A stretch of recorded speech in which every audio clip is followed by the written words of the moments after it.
This is an AMA for Mirrorscape. We're going to address some questions about the Republic campaign to raise some funds through community and otherwise. And this will be available on YouTube as soon as this AMA is over, and the information will be available publicly for everyone that wants to check it out. This is Grant Anderson, CEO of Mirrorscape, and we are also joined by Donald Bland, the COO of Mirrorscape. And Grant, why don't you go ahead and start us off and kind of let us know what Mirrorscape's been up to, and why we're so excited about this Republic campaign. Yeah, sounds good. Hi, everybody. Thanks for joining us. I know there's a lot of questions out there. Welcome to our community, and to everybody that's new from Republic that may be coming into our Discord for the first time. Excited to have you here. So I wanted to give you a little bit of background. So I'm Grant, I'm the CEO, and Don, if you want to wave, he's our COO. And we're the co-founders. Eric is our head of community and has done an amazing job of building this fantastic community, of which some of you are a part of already. So thanks everybody for that. And yeah, just wanted to start off and talk about Mirrorscape and kind of its origins. So I have been an avid D&D gamer since I was about 7 years old. Almost when it came out, actually, a few years after it came out in the 70s. And just absolutely loved it. But it's really difficult trying to get together and play, right? Like there's one person that always screws up game night, not being able to make it. Then we had COVID and no one could make it. So I, about 4.5 years ago, looked around and looked at what was available in terms of remote play, and there wasn't a lot. Basically, there was nothing, and Roll20 had just kind of started. And looked at that and played a little bit with it and just wasn't super jazzed because, it's a very flat screen, much like this discussion that we're having here. I wanted to create something that was going to provide a more authentic play experience. And at that time, I come from the entertainment industry, as does Don. I've worked in film for 25 years and in the gaming industry. And I had been working in augmented and virtual reality for about 8 years already at this point, and it's now going on 10.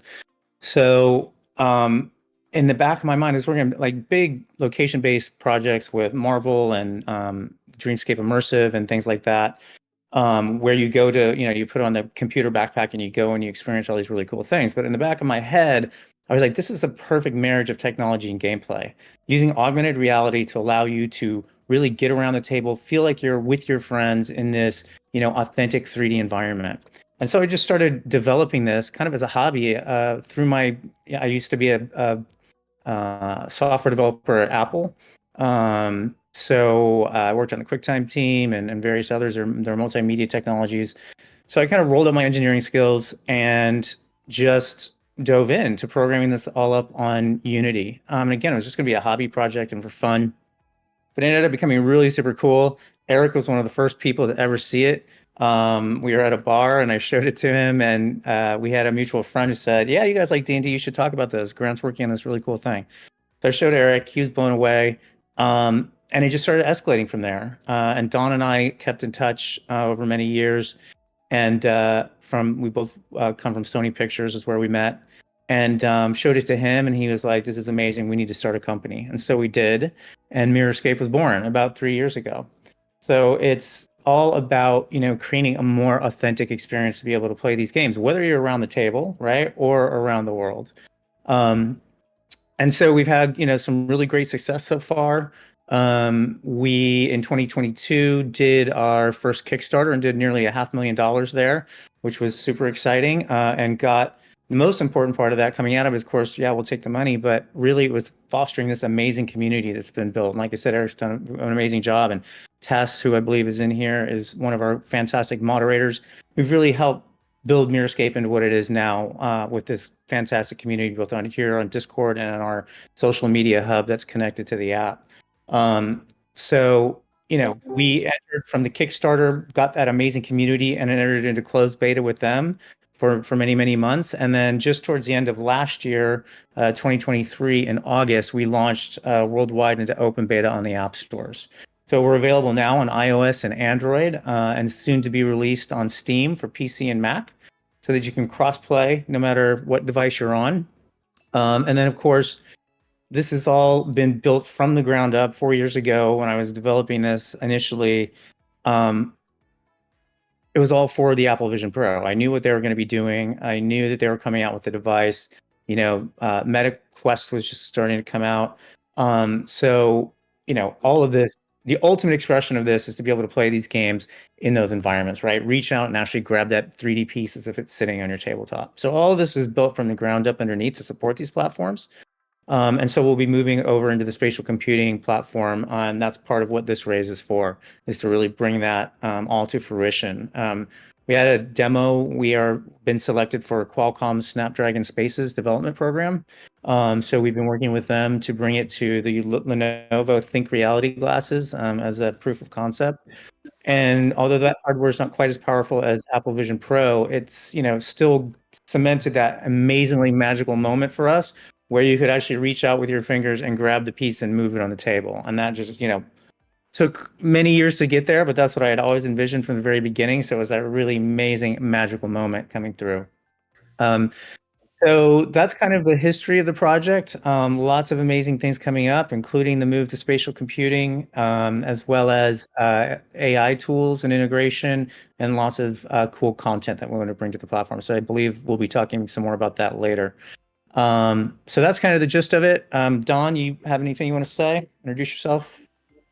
Sure, I'll give a brief intro. My name is Don Bland. I come from a background in media and technology. I started off as a cinematographer. I worked on ski films when I got out of college.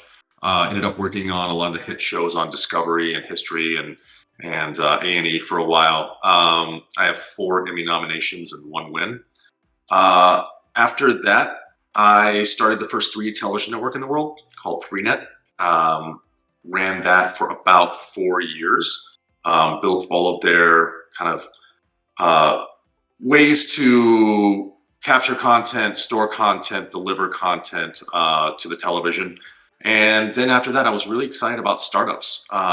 Then got into 2 different startups. Got 2 exits out of there. And, when I was winding down the second one, that's when, Grant showed this to me, and it was absolutely mind blowing. Honestly, I thought it was the first time I'd ever seen a real life hologram.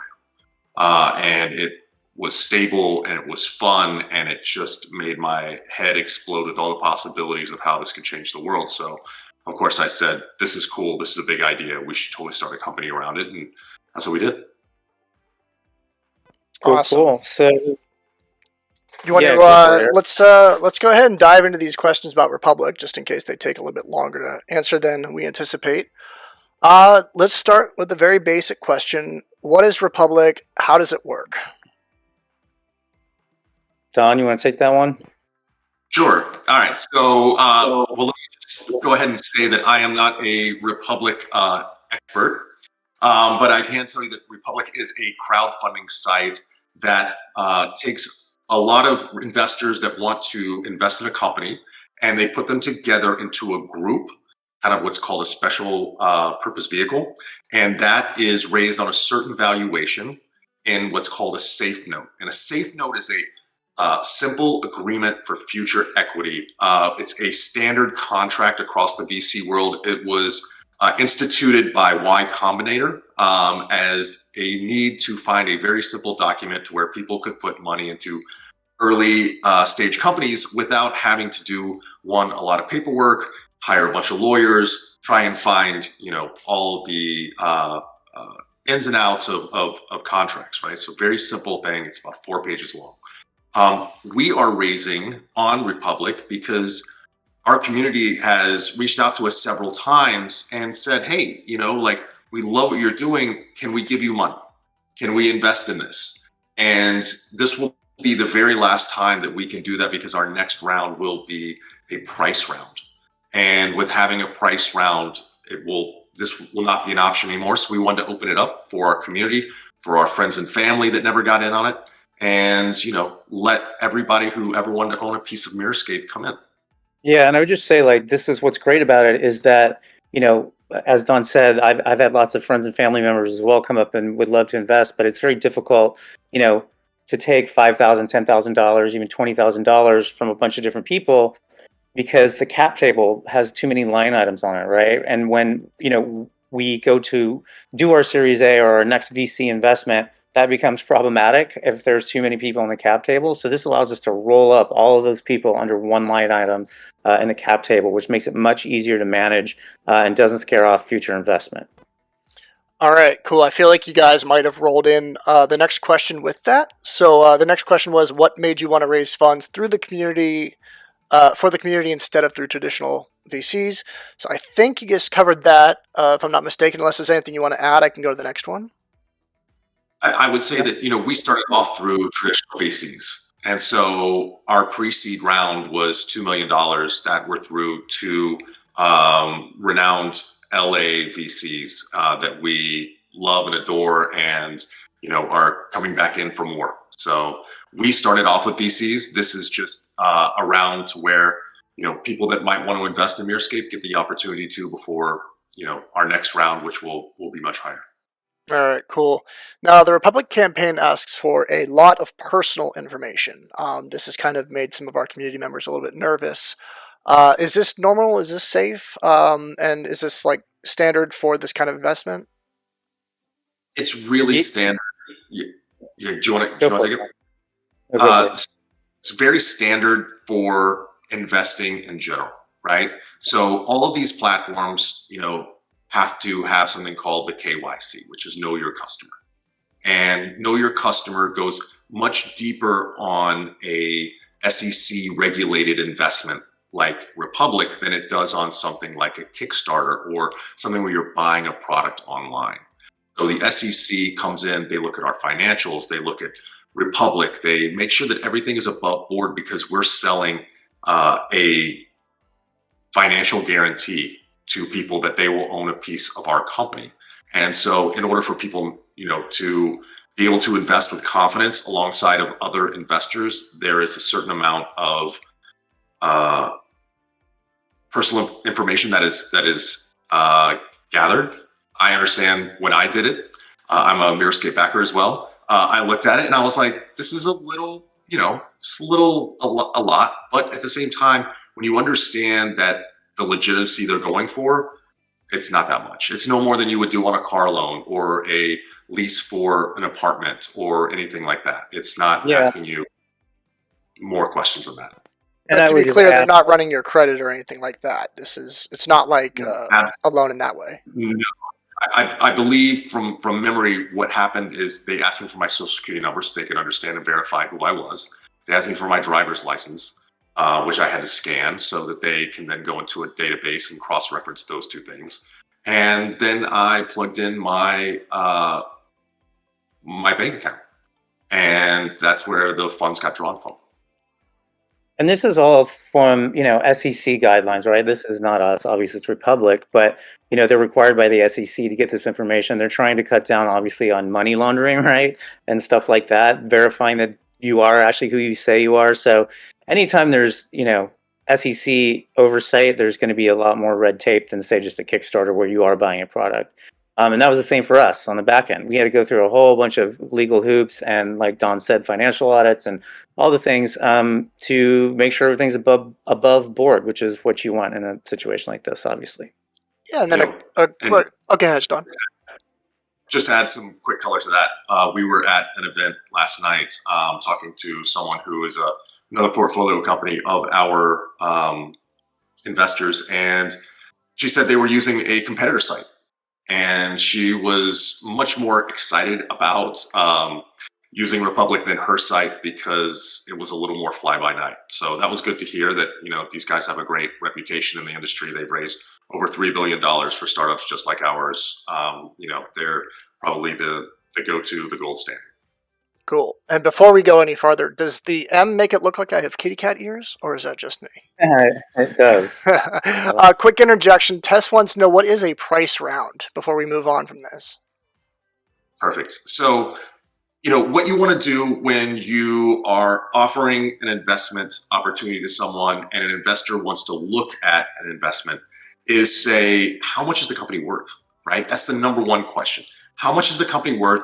And when I give you money, how much will that be worth now and in the future? And so a priced round is something we did when we had our first investment, right? And we have doubled that, right? We've built all these great tools. We're getting ready to launch.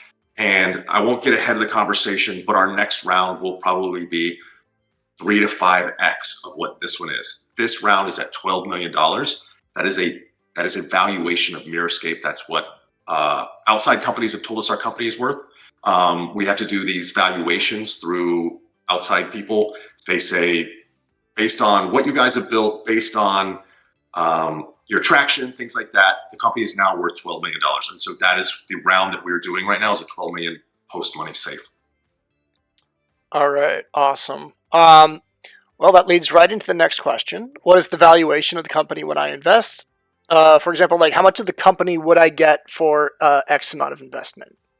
And I think like you just mentioned, it's $12 million. We're raising 1.2, which is 10% of that full valuation.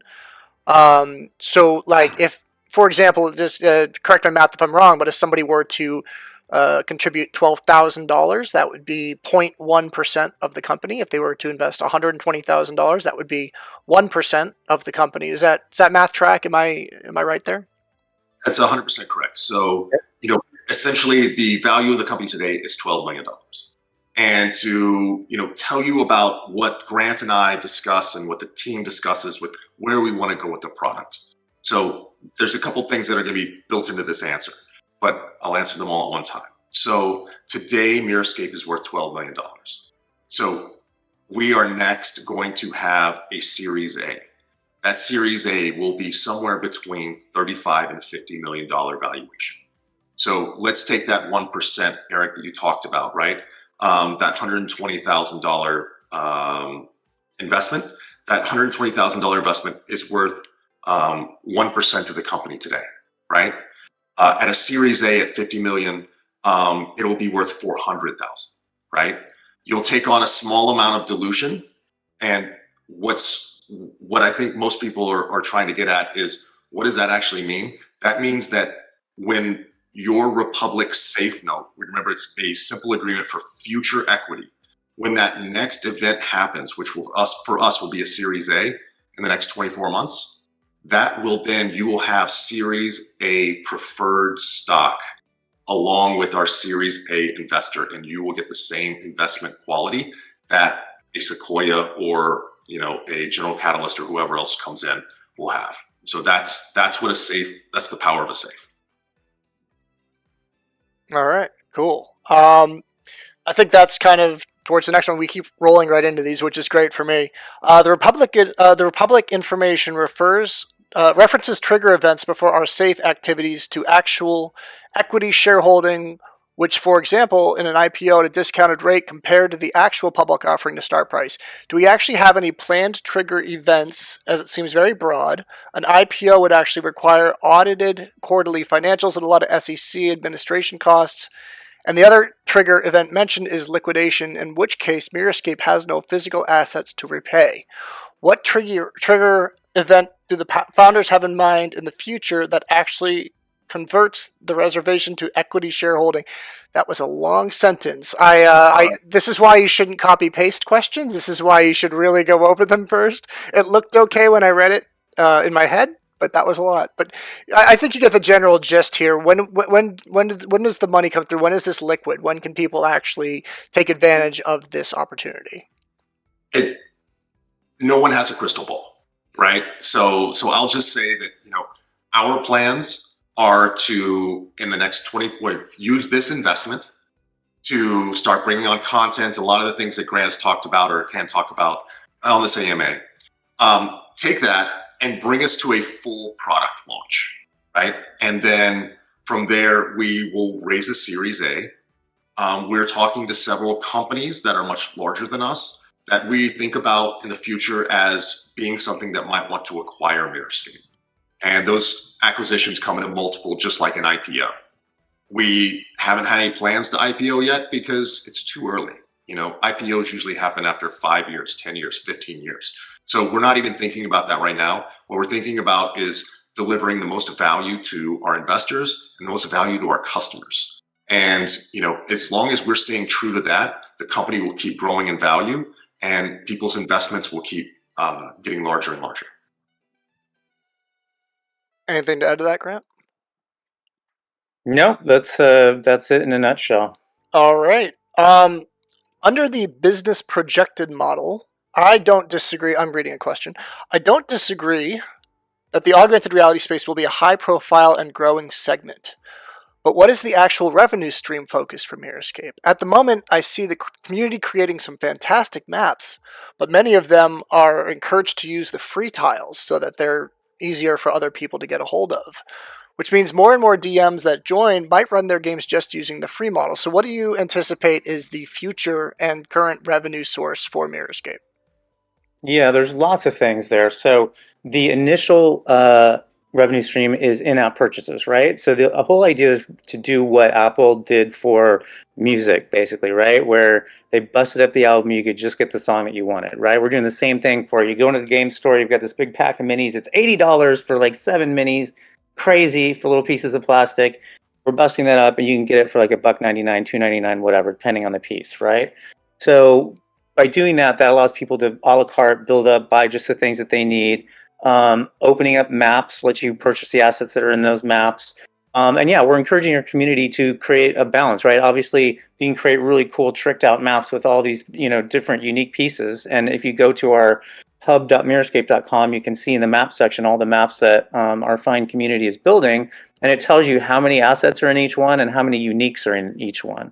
And so we're trying to have a balance of free maps so people don't have to spend anything to come in and be able to play the games that they want. And then also, you can trick it out and make it really cool, right? So we're trying to have, a couple of different versions of each map. And this stuff will all get better organized on the hub as well. But in addition to in-app purchases, the main thing that we're going to be bringing on is content, right?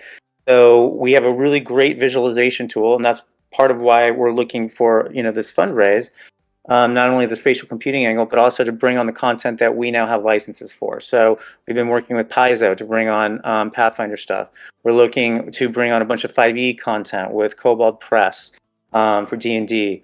And also we can, as we have announced in the press, if you've not seen it, we now have a deal with Modiphius and Bethesda to bring Fallout to the platform. So this is super exciting. It's kind of a different angle to show the breadth of what we can do in the platform.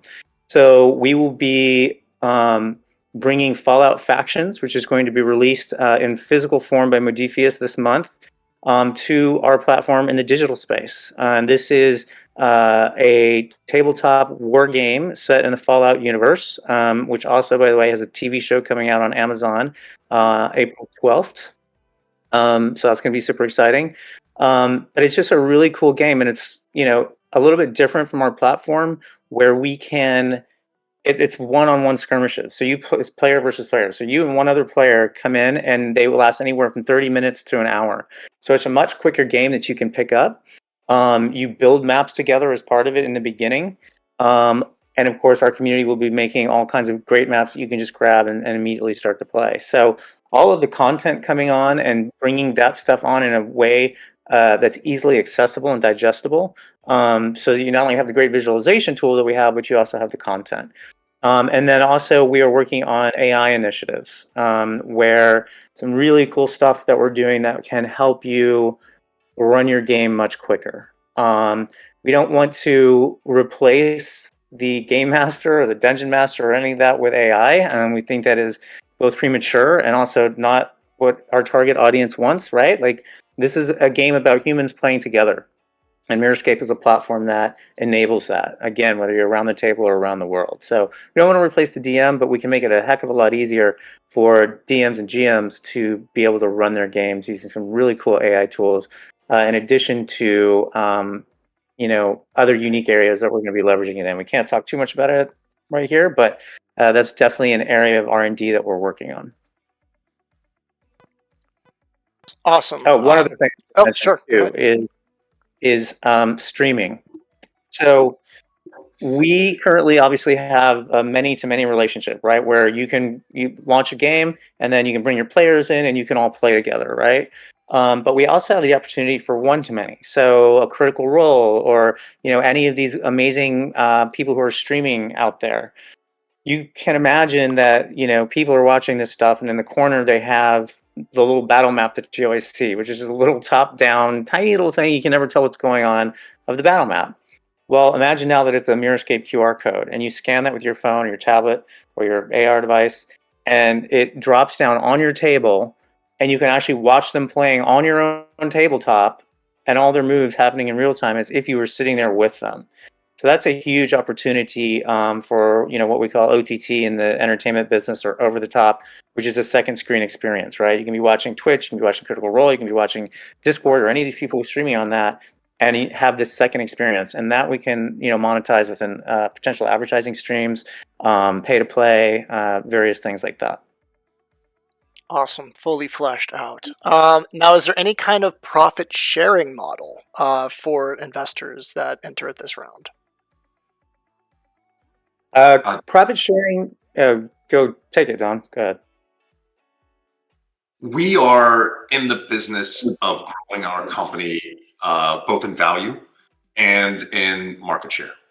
So every penny that we make, we roll back into our product, and that product goes to paying our amazing employees. It goes into the software development packages that we create. It goes into marketing. It goes into everything. So, as employees of Mirrorscape, no one takes a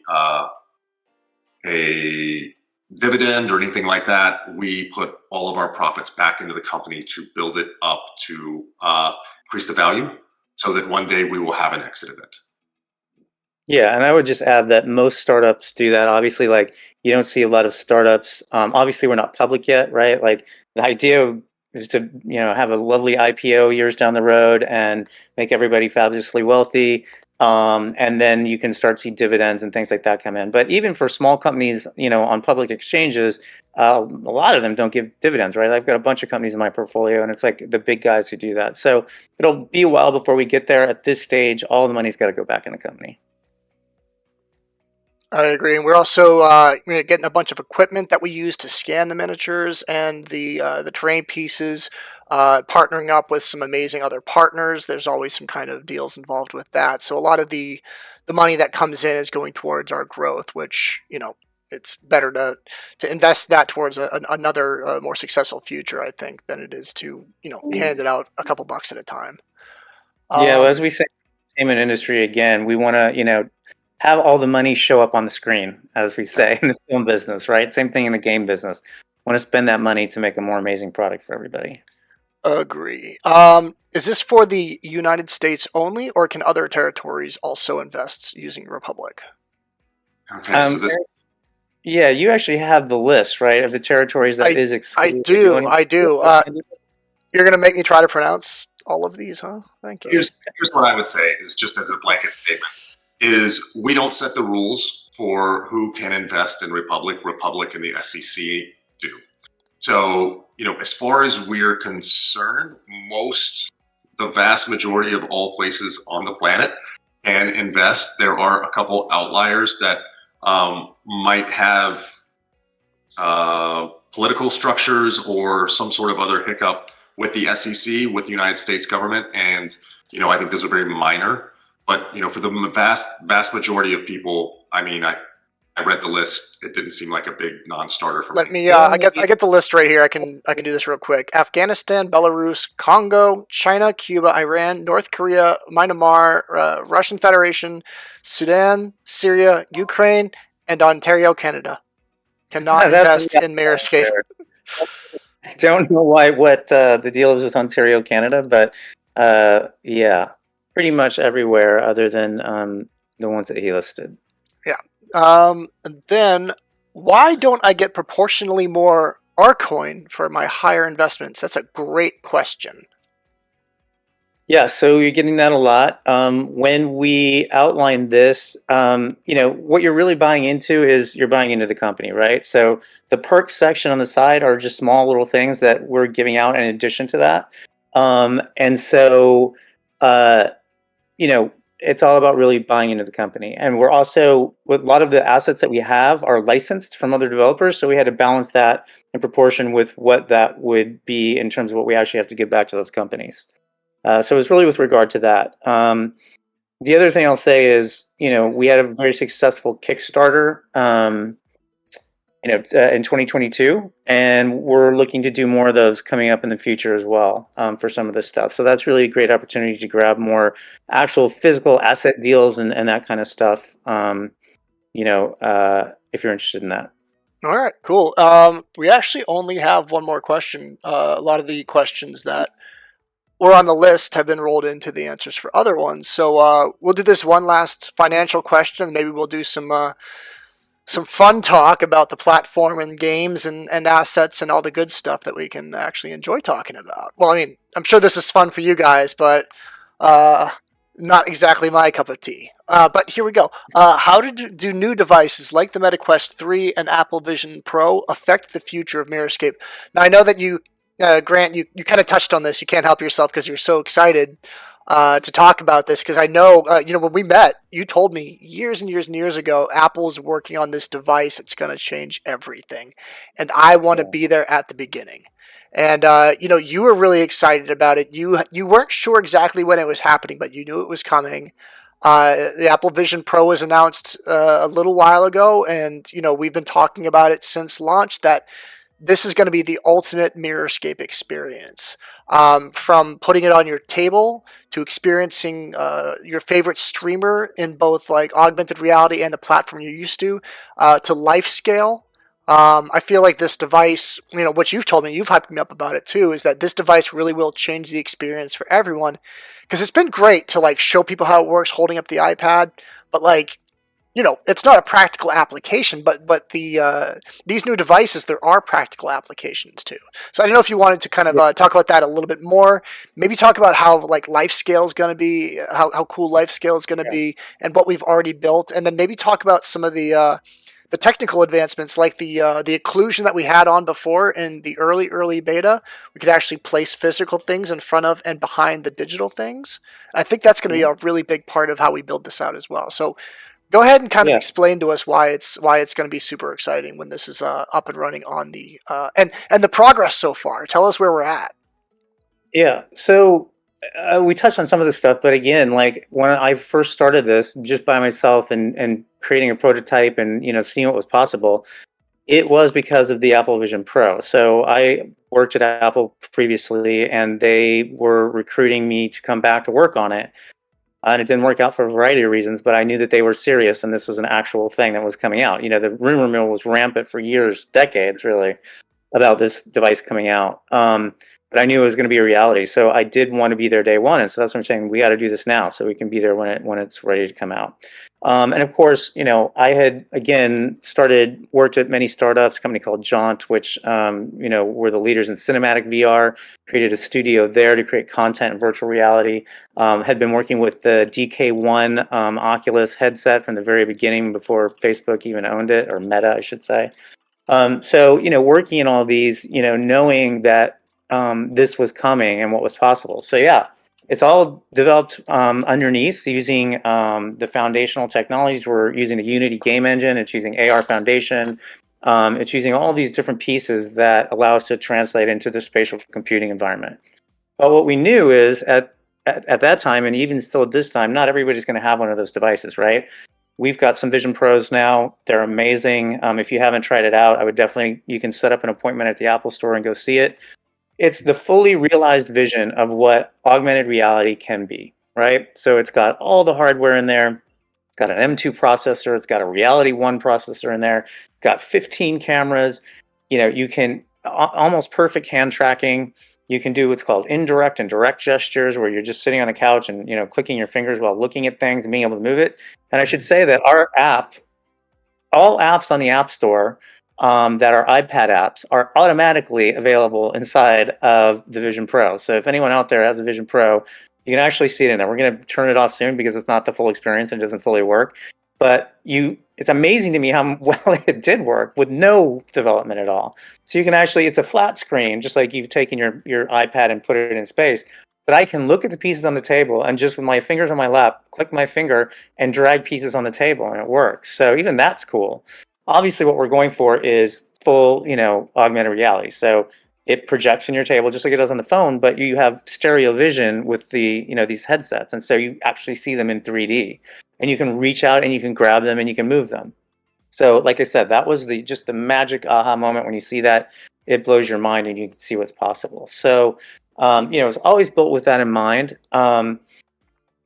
We're there in a lot of ways because of the underlying technologies and frameworks that we're using. The main thing that we have to do, and Apple's not there yet either, right? This is like I said, a device. It's $4,000 plus when you get out the door, really, and that's without buying Apple's silly $200 case that looks like a white puffer jacket. But it's very expensive, so we know that not everybody's going to have this stuff. It's still going to be a while, right? The form factor is still really big. You look dorky. I mean, let's all be honest. But what it really is for people like us. It's for devs like us that are going to bring these amazing applications and show everybody what's possible. And there's not a lot on it yet. And certainly a lot more on the Meta Quest, where you see all these applications develop in games and stuff, and we want to be there too. But the underlying technical capabilities of Apple's headset is far above all of these of the capabilities of other headsets. But what they really need to do is get that form factor down, right, into a pair of Ray-Bans, right, or something like that, a regular pair of glasses. It's an incredibly hard challenge to do from a hardware perspective. If you've read any reviews on the people who have the Apple Vision Pro now, there's the lovers and the haters. There's always going to be the haters. The haters are saying things that's big, it's heavy. It's like, it's not about the capabilities or this would be amazing in real life. It is amazing, and it shows you the future of computing, right? If they can get the form factor down and get the price down, it's a no-brainer. It's going to be the way that people day-to-day compute. Your cell phone will be gone. You'll be out walking around. Things will be, filling up your world with, restaurant reviews or, paths laid on the ground for you to be able to find directions, which you can already do in the map app on your phone. So, all those things are coming. It's just getting that hardware down. So this is really a proof of concept of all the capabilities that are going to be there. And then they're going to be working, obviously, like Apple does, slimming it down, making the cost less expensive, so on and so forth. So, and the industry as a whole, right? So the other people who have announced a partnership are Google, Qualcomm, and Samsung, right? So they're all teaming up to make a device that's very similar to the Apple Vision Pro. So, lots of interesting things coming. Everything's reigniting again on the AR front, which is exciting for us. It proves our thesis that this is going to be a big deal, and we're perfectly positioned for this moving into it, right? We're ready to move on to the device. We've been doing some things in the simulator and testing things out, but and earlier on with the Quest, because that was the very cheap, accessible device with pass-through, and with our Qualcomm, development contract that we were working with on Lenovo glasses. So we've got experience with this. The main driver of getting on there is spatializing the interface, right? Taking the stuff off of the screen and putting it into space. And what's great about that is it's so freeing, right? Like, it's really difficult creating good UI, and we have not excelled at that yet. Like, we have a whole new UI refresh, which I'm excited for you guys to see soon, which is going to make everything much easier to understand, way more discoverable. That will be coming out with our Fallout rollout. This is actually the first time we're talking about it, so you guys are the first to hear about it. But I'm really super excited about it. But it's hard making all this stuff to fit on these screens, right? And especially in the complex nature of the app that we're developing. In spatial computing, you don't have those restrictions anymore. I can take as many monitors or screens as I want. You can have your reference manual open. You can have your dice on the table. You can have your map out. You can have as much reference as you want, your character sheets, all that stuff. So we don't have to worry about space so much. So it's super exciting to get into these environments. And again, it's just absolutely magical when you are able to reach out and move that piece. So we are starting to get on those devices. The issue is, even with the frameworks and toolkit that is available on Unity, it's called Polyspatial Framework, that allows you to take the apps that you've created in Unity and move them easily to the Apple Vision Pro. There's still a lot of things that aren't in there. So, like, for example, if you've used our apps and you have groups, when you select a group, it outlines the group. That uses something called a line renderer. That's not supported with polyspatial. So it's like, okay, great. Now, so we got to figure a workaround and fake that out. So there's lots of little things like that, just little stupid things that we have to come in and either get rid of, think about it a different way, or come up with some kind of workaround. So that's where the work and the time and the money goes. That's one of the reasons that we're looking for investment in terms of, in addition to content and AI and all that stuff that we're bringing. But it's super exciting. And, that was the whole genesis for why this company exists. And then, super cool things in the future in terms of, we say, we're starting with tabletop RPGs and games because that's what I wanted, right? This is a passion project from the beginning. Like, I love that stuff. I've been playing forever and I wanted this to exist, as did a lot of other people. So that's where we're starting, but you can also see the extension of this. I think one of the questions, and I don't know if we're getting to it or if we already talked about it, but one of the things we didn't discuss is other revenue streams in terms of not only the AI and the content and that kind of stuff and the spatial computing, but the move from tabletop games into generalized board game play, right? Monopoly, sorry, anything that you can imagine, right, on the tabletop. And then also toys, right? Like He-Man, Barbie, Hot Wheels, all of these things that kids play with that are used to having physical objects. That's a lot of plastic in the world, right? And kids are used to being in their screen. Now we can digitize all this stuff and bring lifelike twins, just like we're doing with these game pieces, onto the tabletop and let kids tell their stories and share and record and stream those stories, just like people do in Dungeons and Dragons tabletop games. So it's very similar. And then that opens up billions of people around the planet, right? All the toy companies and all of the kids creating and sharing their stories with a bigger audience. So that's super exciting for us as well. And it's all using the same core underlying technology that we've built. Yeah, that's what I was going to ask next. One of the Mirrorscape strengths is our cross-platform ability. So, one of our community members said that he was on his PC. He had one player on iPad, two players on Android tablets, another player using Steam, and it worked seamlessly. When you're developing and building for these augmented reality hardware, such as the Apple Vision Pro, the Quest 3, whatever other headsets might become publicly available, will it be easy or on the easier side to launch these augmented reality experiences simultaneously? Or is it something where you're going to have to build at different times for the different devices? Because I know Unity does a great job of putting it all under one roof, but what are the unique technical challenges that we're going to have to face? And, can people expect to see a Vision Pro version around the same time as a MetaQuest version? Yeah, so what's great about it is, and why we chose Unity from the beginning, is you can author once and deploy across many devices. Of course, it's not just push a button. Like between Mac and PC, that's fairly push button, minus some different command key equivalents and things like that. But for the headsets, in the spatial computing environment, like I said, the biggest challenge is spatializing the interface. The core AR technology that we're using and dropping the map down on the table and all the stuff that you think would be the hardest, that's actually the easiest, because we've been using AR Kit and AR Core and AR Foundation, which is the Unity's technology, which allows you to go across both of those seamlessly. That's actually the easiest part. The hardest part is translating that interface into a spatial interface and then making it cool. We can just take the palettes and the windows and stuff off and put them in space, which is probably how we'll start. But then there's lots of cool ways that we can really make it more like a toy box, and having access to being able to pick out your pieces just like you would out of a tub, and like we're, tub of plastic, game pieces and putting them on your actual game board. So lots of cool, fun ways that we can really make the interface cool. So that's kind of the hardest part. But once we've done that, it's a lot easier to go to other spatial computing headsets. So once you spatialize the interface, going from Apple Vision Pro to MetaQuest to, Lenovo and Qualcomm or any of those, is really just kind of reskinning it to give it that native look. All right, cool. I've got a fun question. We recently announced the Fallout partnership. I mean, that's freaking awesome. Between the TV show, this new game, all the assets that currently exist, can you be a little bit more specific about what we mean by a Fallout partnership? We know there's a war game coming out.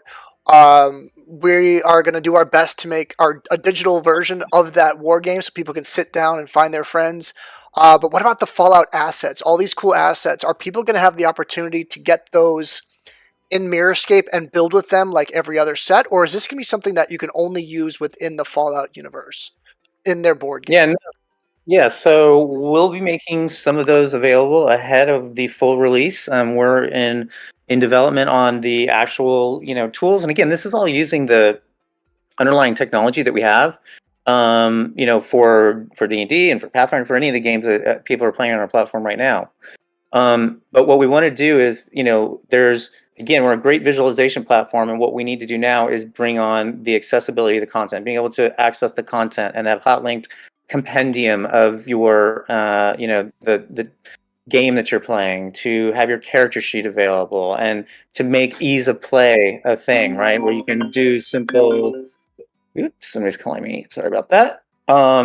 Simple clicks on character sheets to do roles and things like that. So those tools, Fallout Factions is actually, like you said, not only easier and quicker to play, but it's also an easier game to understand and easier for us to present, using most of the tools that we have. So with a few adjustments and additions to the tools that we have, and then building in like the turn tracker and the compendium and the character viewer, sheet viewer, that kind of stuff, will allow us to bring those tools to all the other games that we're supporting, right? So all this development that goes into Fallout Factions will also be available for this other stuff. So that's great. But in terms of the assets, yeah, those, we've always said that we want to be a sandbox. So the pieces you can buy, you can use for whatever. So if you want to build some of your map in Mirrorscape using dungeon tiles, right? Like some of the broken walls and things like that in this dystopian world, you can do it, right? Just like you can in real life. So you can mix and match these pieces, or vice versa, right? Take some of the Fallout pieces and put them into a D&D adventure. So we'll be selling the pieces individually, like everything else, but we'll also be selling them in packs that are similar to the packs that are available in the physical version. So you can just buy them and get started, including a starter kit that comes with the instructions, with the scenario booklet, and with a starter set of minis and terrain, that you can drop down and just get started. And like I said, the way the rules work, and you can actually go to falloutfactions.com and look at you can download the quick start guide for free and just start taking a look at it. But what's cool about it, and what's great for our platform, is you start out by building together. So you have like 10 to 12 large pieces. So I place a piece, then you place a piece. You place, I place, you place, until those are gone. Then you have 15 medium-sized pieces, and we take turns placing those, and then you put set dressing down. And so whenever I'm done, like with a certain piece, I say, okay, I'm done. You get one extra chance to put one last piece, and then we move on to the next thing. So you're building the map in the beginning, which is super fun. Or what's great about our platform is it can speed up this whole thing, right? Like wargaming can be very tactical and slow and all that kind of stuff. So we're going to enable you to, on the hub, have all these pre-built maps. Eric has already been creating some cool maps in the Fallout universe, having those all available, and you'll be able to drop them down and just get started. And we're also looking at automating some of these roles. Like if you look at how you attack in this, it's like, it's not difficult, but it takes some time. We can do it with a button press when you click on the actual character sheet to attack with a weapon. So there's lots of ways that we can speed up this whole process. There's no setup. There's no teardown. There's the minis will be beautifully pre-painted, so you don't have a bunch of gray minis on your table.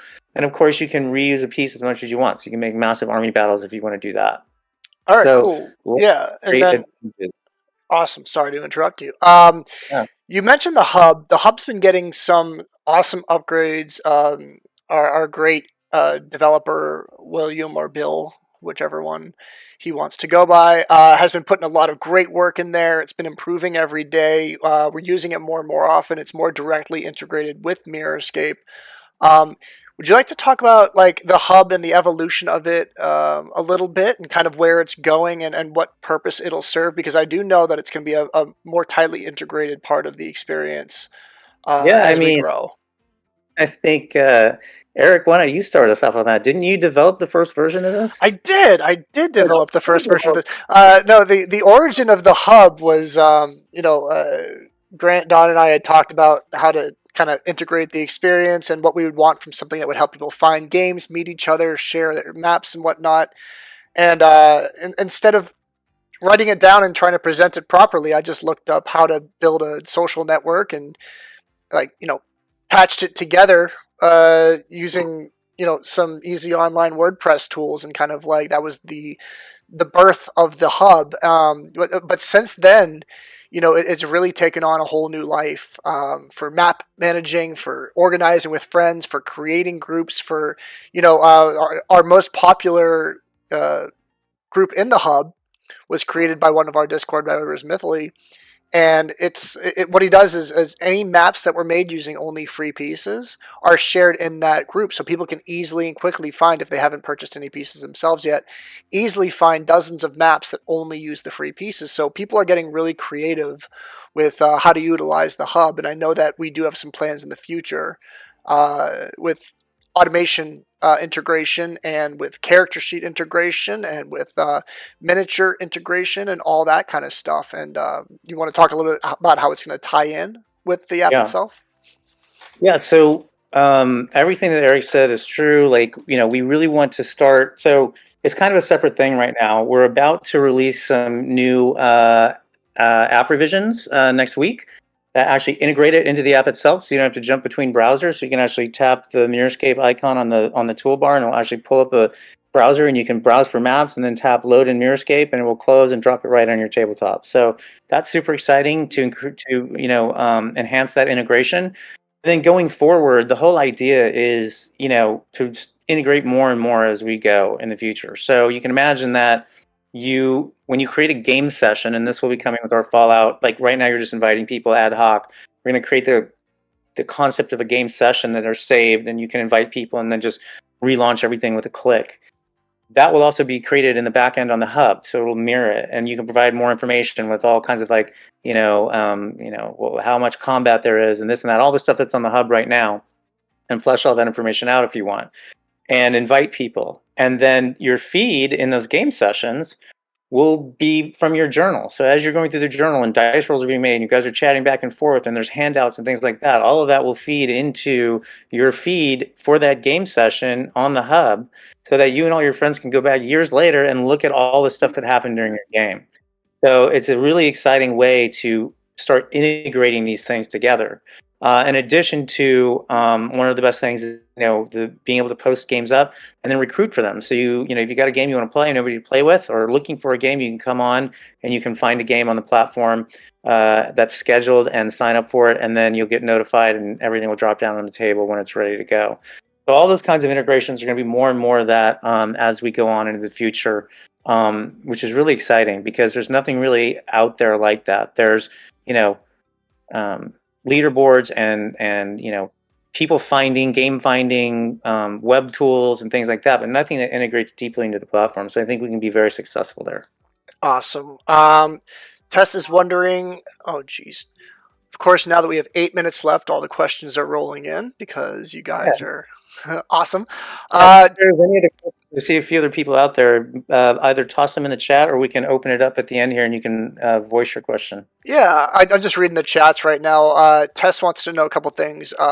Reskinning existing assets. And, I'd like to mention quickly that a version of that is like the weather assets that we're adding. So like the snow on top of all the existing assets, even though that's not technically reskinning it, it really does give it another feel and another vibe.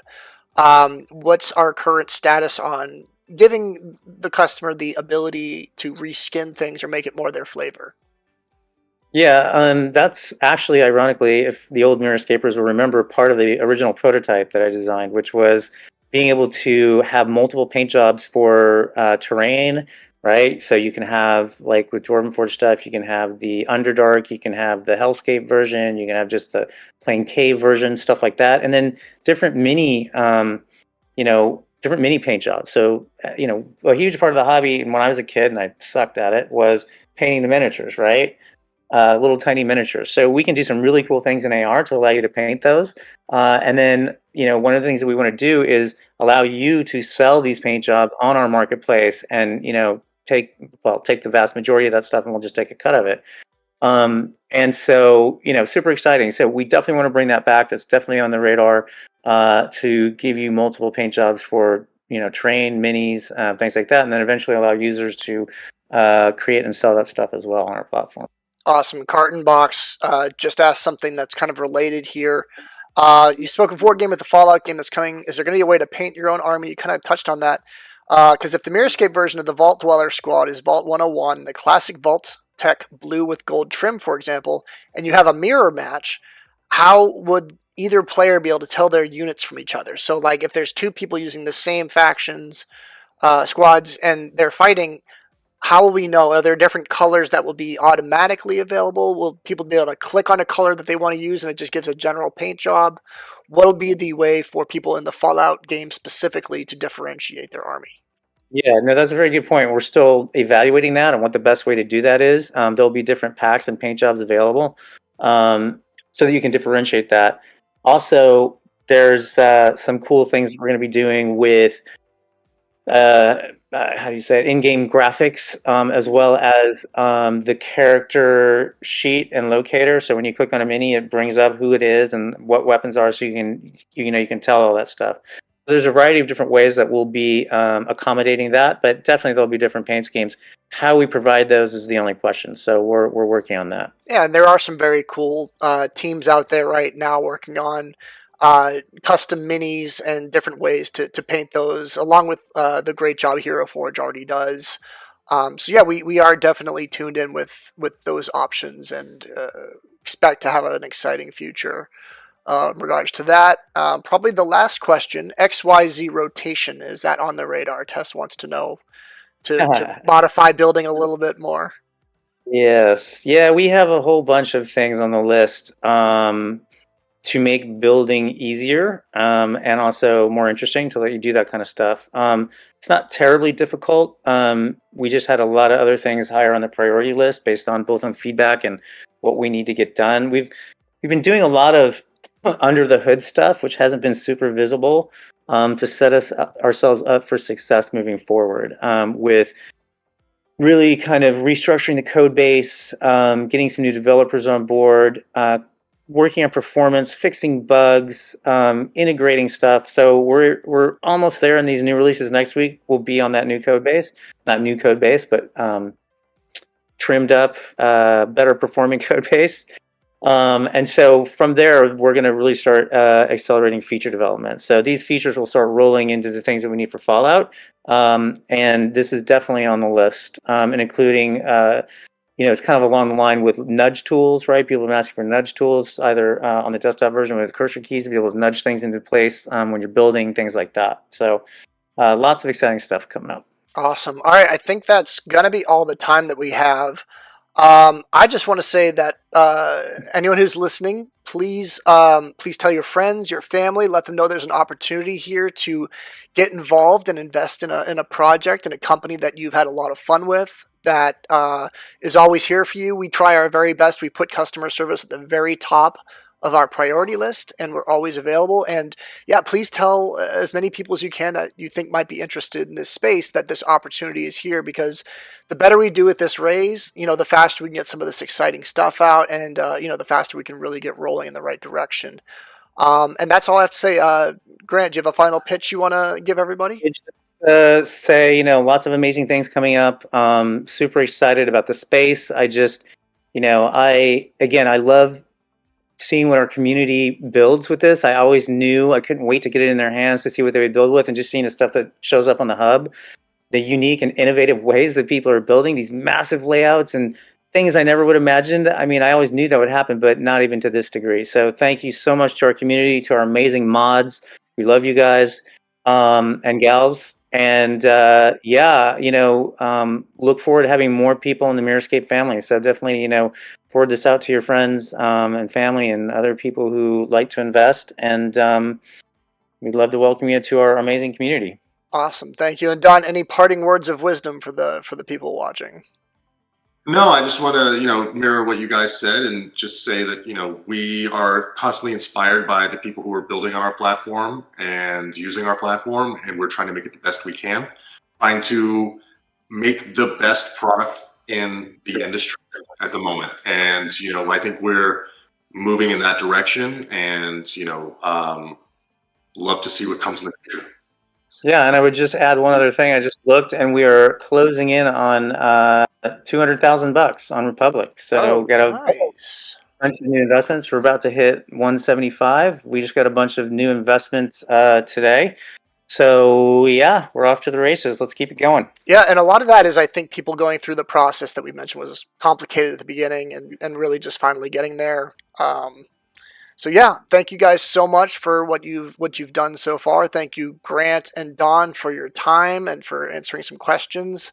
This will be up on YouTube as soon as possible, completely unedited. So we will see you there. And if you have any questions in the meantime, feel free to ask in our general channel or on the hub, anywhere you want, and I will get back to you as soon as I can.